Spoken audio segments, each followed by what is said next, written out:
Hello, Pyjamas! Here I am to talk to you about contributing to open source and do it selfishly instead of selflessly. Let's go, we have a lot to cover. So my name is Francesca Marano and I'm the WordPress core team lead at Yoast, where we believe SEO is for everyone. We also believe in open source. We strongly believe in giving back to the community.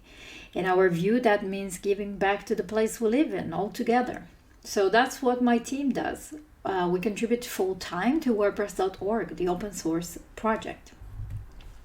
My path to open source contribution was completely accidental.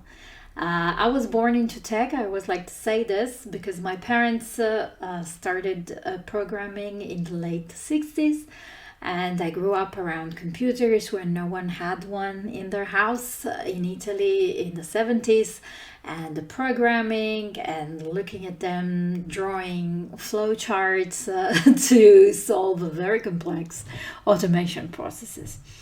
But that was never what I wanted to do. Becoming a developer was never one of my dreams. And so I went on with my life. I did a number of jobs.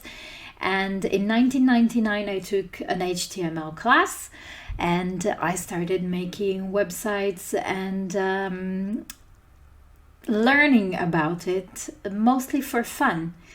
In 2008, I started a blog. First, it was on WordPress.com. Then I discovered that there was a self-hosted version of it.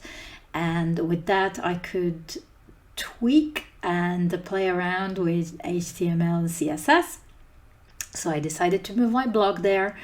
And at some point, tweaking was a lot more fun than writing.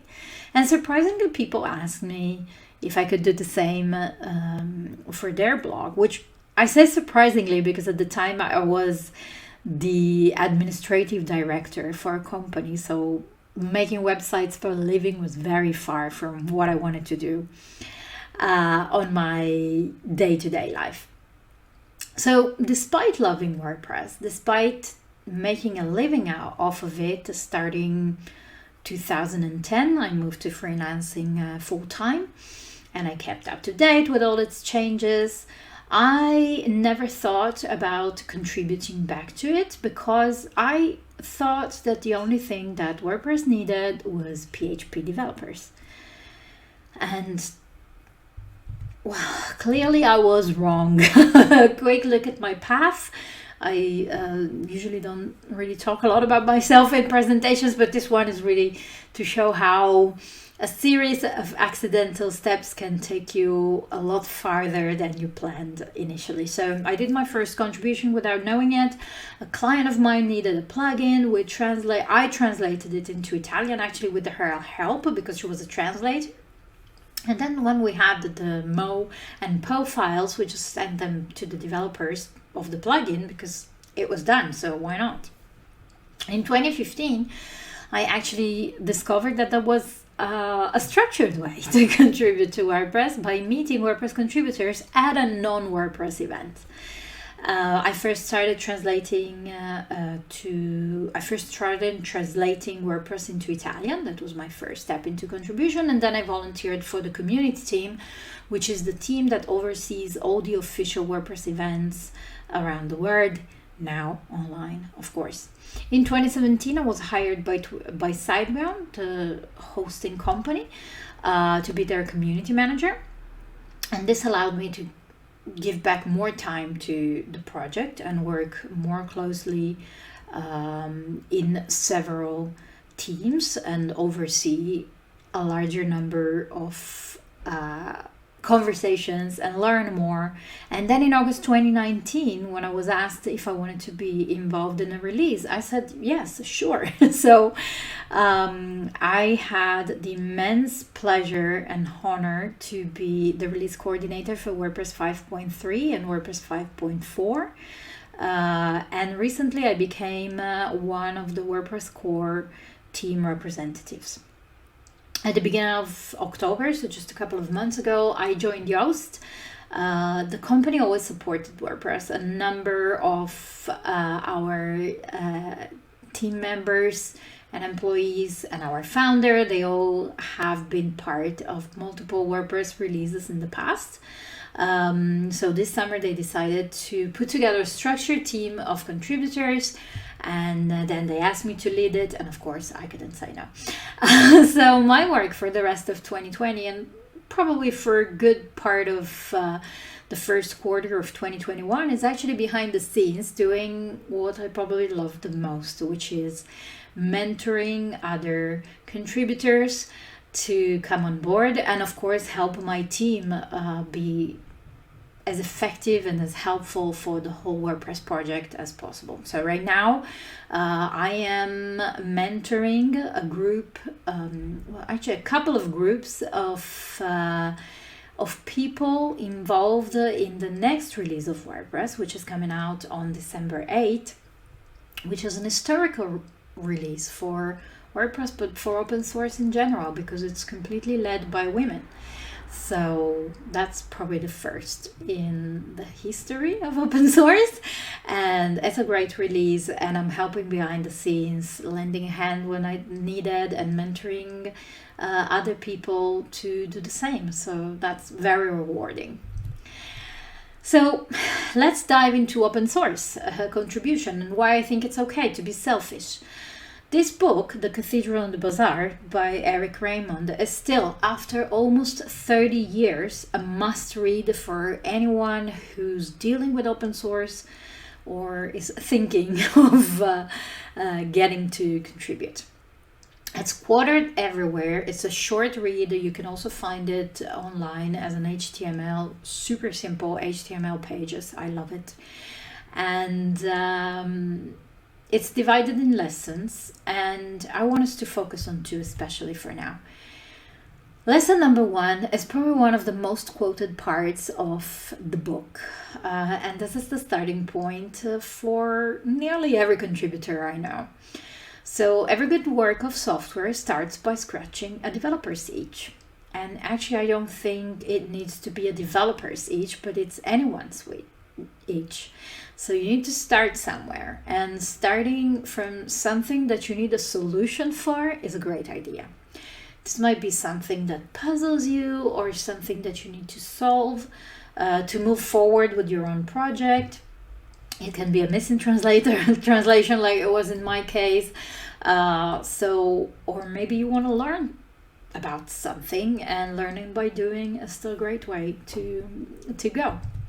The second lesson that I want to quote is lesson number 18. To solve an interesting problem, start by finding a problem that is interesting to you. So this one is corollary to the first lesson. And so again, what interests you?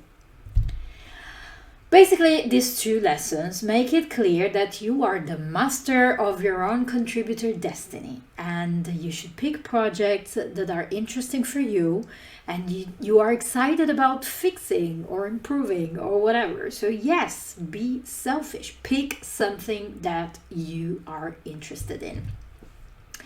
And if you pick something that you use daily, it will be easier to get started, and it will be easier to continue. You can report a bug if you found something unusual, or fix a bug. You might have solved something specific for your work, so why not share it with everyone else using this piece of software? Or you are attending an online event. So next time, maybe you will give a talk, which is a great way to increase knowledge for the whole project, or you can help by organizing an event. I have the utmost respect for everyone organizing online events right now. You are really keeping the knowledge flame alive. So this is great, and I'm super grateful to be here today.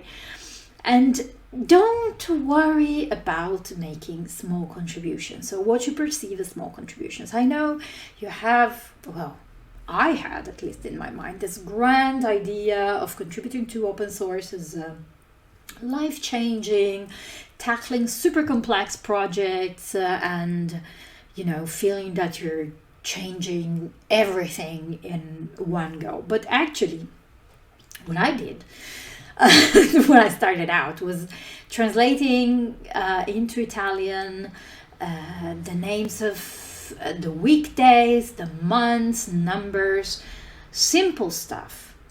And you might say, that's not contributing. It is contributing, because those words were still showing up in English in a plugin or theme or whatever I was working on, and that's a bad experience. That's a bad user experience. So by translating the number 1 or the word Monday in every possible instance, you are actually making a big difference. So don't be afraid to pick also things that are not as high visibility and complex as writing the next API or whatever big project you imagine in your life. And don't worry about the next step. You might get hooked and become a contributor to your open source project of choice, or you might show up when you feel like it. And it's also okay, because you're still doing something for the project. If you do enjoy it, the next step is to become involved more actively and show up more continuously. That's usually the point where you realize what an impact doing small changes can have on the overall project, and that there's probably an organized way to coordinate all the efforts that people are putting into this piece of software or language. So in WordPress, for example, there is a website called make.wordpress.org where you will find all the teams working on making WordPress, the software, and the community.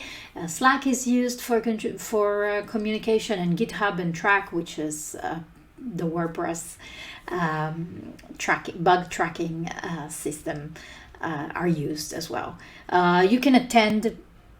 You start attending chats or calls if there are any scheduled, or you might even schedule one yourself, who knows.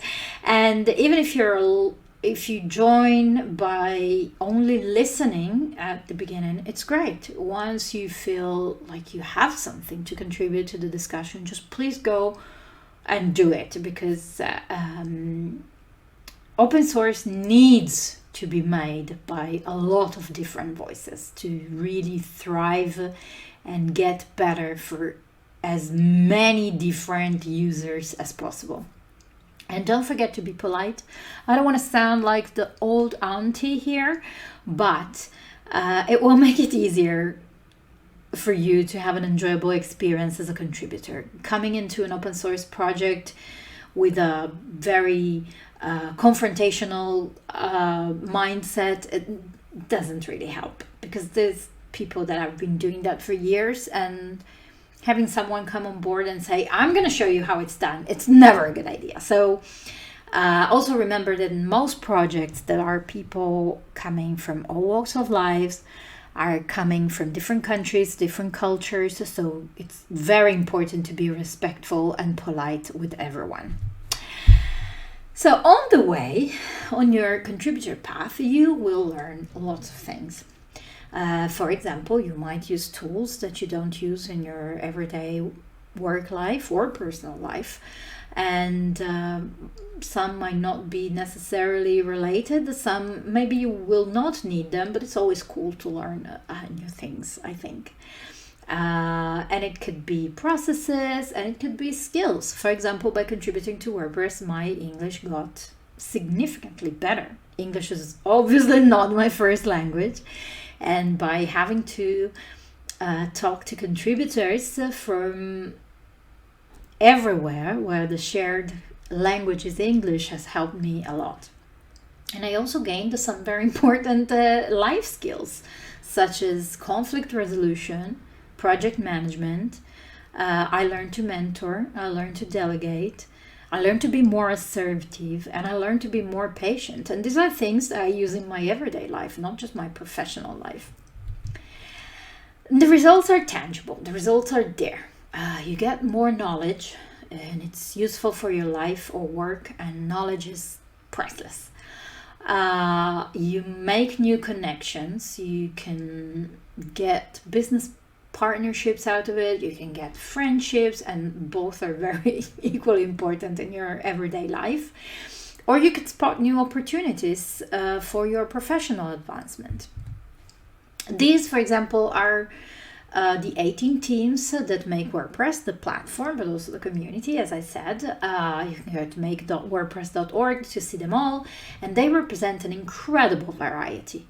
By contributing to them, you can learn anything from putting together a lesson plan for training WordPress users to experiment with the latest technologies and techniques, to edit a video, because there's a WordPress TV where you can find thousands of videos from conferences from all around the world. Accessibility, best practices for translating, but also best practices for writing your plugins and themes with internationalization in mind. Community. Basically, go and see how many things you can learn and how many things you can contribute to. And I think the tangible results are also very true for companies. So by making WordPress better, or a language or any other piece of software, the companies in that ecosystem can make their own product better, their own processes better, and make sure the platform itself keeps improving and keeps getting better for everyone, the company, your company included. You can have a discussion with like-minded people from other companies and exchange knowledge. Again, back to the knowledge, which is, for me, is basically the most important thing we have in life. So this is mentioned by basically every contributor I know, the ability to brainstorm and chat out and nerd out with people from all over the world that come from different companies and might approach the same problem in different ways is always appreciated by everyone. You can use it as a way to train your employees on the platform by allowing them to work on it and provide support and guidance. For example, when I joined Yoast in October, it became clear a few days in that there was a need to solve a very specific problem, and we had to put together a temporary team to help with a particularly complex issue that was also time sensitive. So the team we put together was made of the people from my team. We sponsored someone from outside that then we later hired to become part of the team, and we brought 3 people from the front-end team to help us out. So one of the amazing React developers we had from the front-end team that came into the WordPress team didn't know much about WordPress. So someone paired up with him and showed him how themes are developed in WordPress. And at the same time, he gave us some practical tips on React. So that was this beautiful exchange of information. So for 2 weeks, all the people involved in this specific project got to learn from each other and got to learn much faster than they would ever do if they had to open a search engine and start doing their homework on their own. And finally, you can get some recognition. Now, different open source projects have different ways to recognize contribution from companies. In WordPress, we have Five for the Future, which encourages organization in the ecosystem to contribute 5% of their resources back to WordPress. Matt Mullenweg, who's the co-founder of WordPress and its project lead, proposed this as a benchmark to maintain kind of a golden ratio between contributors and users. The idea is to give back at least 5% of your company resources to WordPress.org. And here is our page. We are a relatively small company. We're a little bit over 120 people, but we are the second largest contributor to WordPress in terms of hours given. And we have in this list, I think since I took the screenshot, we actually added more people because we also have one more person working full-time on WordPress. But it doesn't matter. All the people that you see in this page give something back to WordPress, whether it's 1 hour a week or 40 hours a week. They all somehow help to make WordPress better for everyone. So I told you about being selfish, but when I started contributing, everyone told me I need to be selfless. I need to think of the greater good. So for me, the word selfless, and selflessness are problematic. I also have a hard time spelling them out, mainly because I'm not an English native speaker, and that less at the end of the word sounds like you're erasing yourself from the process, but you're actually the most important resource in the process of contributing. So I prefer to talk about generosity. And this is where contributing to open source becomes about others. And I see this a lot in contributors. At first, we dive in head first. We are everywhere. We learn, we do, we attend, we propose, we fix, we give feedback. We're vocal, we schedule calls, we start projects, everything. And then you cannot do it all. So with time, a lot of people move into the background and they help newcomers go through that first step. So this is a virtuous circle. And this is how you make sure the project gets new energies and gets appropriate mentorship to grow. So we go back to Eric Raymond. And lesson number 5, that is both about being selfish and being helpful. When you lose the interest in a program, your last duty is to hand it off to a competent successor. So if something doesn't interest you anymore, which is how you started contributing in the first place, it's your duty to be helpful and think of who is coming after you and help them take over. Here are, for example, some example of how I applied these concepts in my life and how I was both selfish and generous in different contributions I made, not just to WordPress.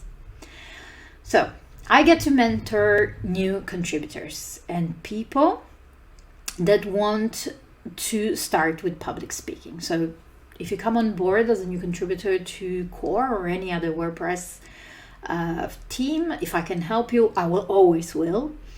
And because people helped me when I started out, and I'm very passionate about public speaking. Not because I think of myself as a particularly brilliant, excellent, perfect public speaker, but because I think that representation matters. So I still, even when I'm like, I'm all talked out, I will still give talks because it's my dream and hope to see as many different faces on stage or on a camera giving talks. So I love helping people starting out in their public speaking because I love that everyone can do this, and I encourage everyone to do this because, again, we are increasing everyone's knowledge by doing this. Handover. So 7 years ago, again by accident, it looks like my life is a series of fortunate or unfortunate accident, depends on how you feel about those. So I started my business in 2010, and at the time there weren't many female online entrepreneurs in Italy. So together with a bunch of girlfriends that were also starting their businesses, or they have already started the business, we decided that we want to help other women in doing so in Italy.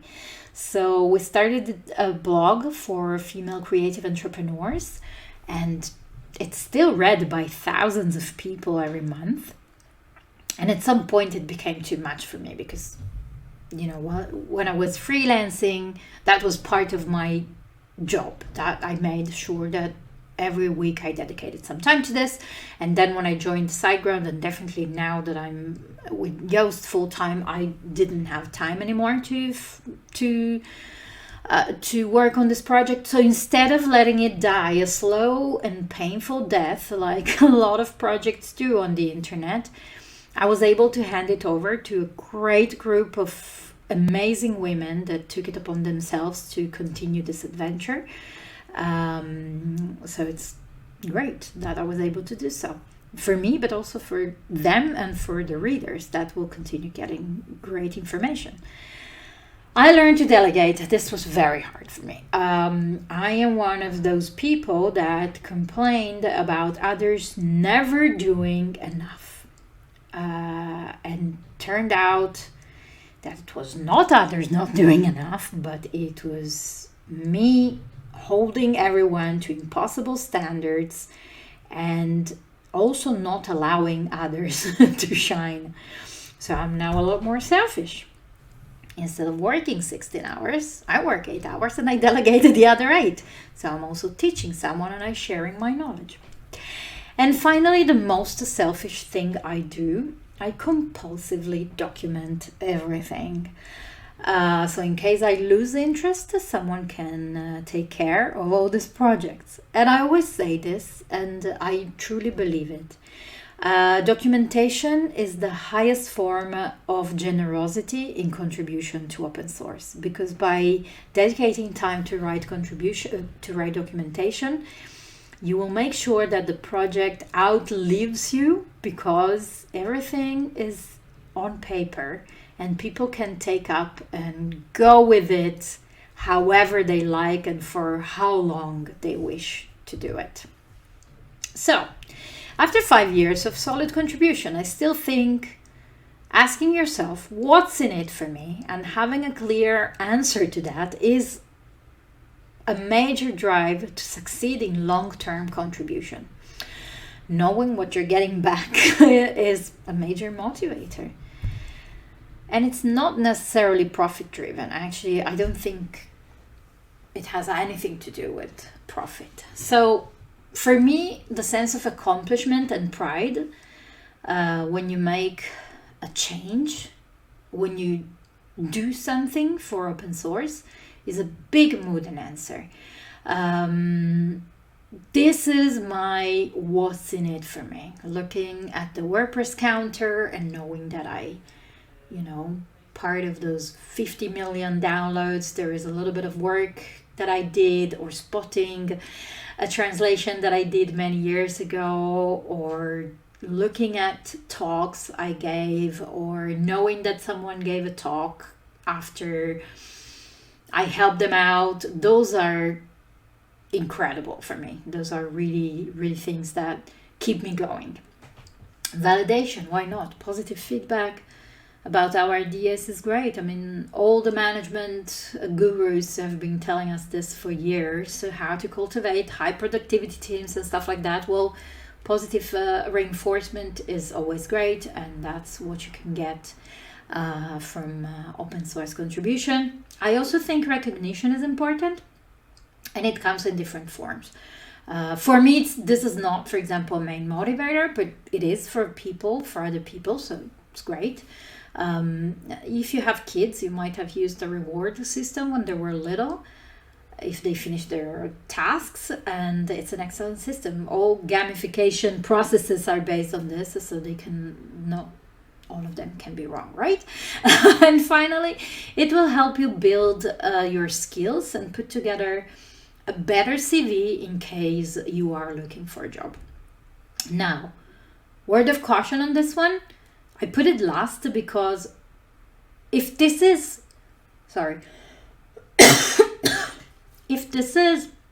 your only motivation and your contribution is clearly and only selfish, I'm sorry, but this will not get you very far, because companies that are used to hire from the open source contributor pool, they are very aware and they can really spot who's in it just to improve their skills and who's in it because they want to make the project better, and as a side effect they're getting the knowledge, the better skills, and all this kind of things. So to sum it all up, I would like to finish with a quote from a WordPress core contributor and committer, a former release lead, and my partner in life, which I met at a contributor day. So contributing is good, even for your love life. So John Blackburn said, make it better and give it back. So no matter what pushes you to make it better, give it back so others can enjoy it and probably make it even better after you. So that would be all from me. Thank you for listening. My name is Francesca Marano. I'm the WordPress core team lead at Yoast. I hope we can continue this conversation online. You can find me on Twitter, mostly on Twitter, or you can shoot me an email. I'm always happy to chat about open source, contribution, WordPress, professional development, women in tech, whatever. Throw it at me. I'm ready for you, Pyjamas. Have a great day. Bye.